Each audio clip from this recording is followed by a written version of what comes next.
মধ্যপ্রাচ্যে ইরান ও তার মিত্রদের হুমকি থেকে ইসরায়েলকে রক্ষা করার জন্য যুক্তরাষ্ট্র অতিরিক্ত যুদ্ধজাহাজ এবং যুদ্ধবিমান মোতায়েন করার সিদ্ধান্ত নিয়েছে।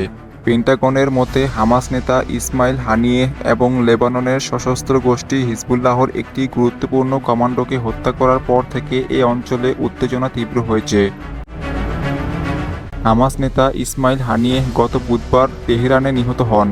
ইরান এবং গাজায় তাদের মিত্ররা এই হামলার জন্য ইসরায়েলকে দায়ী করেছে, যদিও ইসরায়েল এই ঘটনার কোনো মন্তব্য করেনি। ইরানের সর্বোচ্চ নেতা আয়াতুল্লাহ খামেনি ইসরায়েলের বিরুদ্ধে কঠোর শাস্তির প্রতিশ্রুতি দিয়েছেন।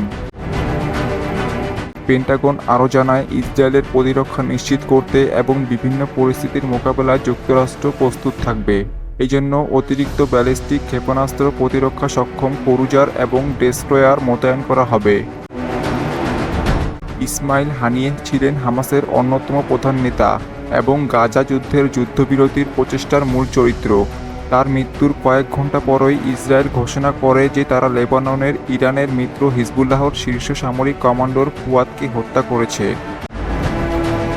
যুক্তরাষ্ট্রের এই পদক্ষেপ ইসরায়েলকে রক্ষা করার অঙ্গীকারের প্রতিফলন এবং মধ্যপ্রাচ্যে শান্তি ও স্থিতিশীলতা রক্ষার প্রচেষ্টার একটি অংশ বলে দাবি করছে তারা।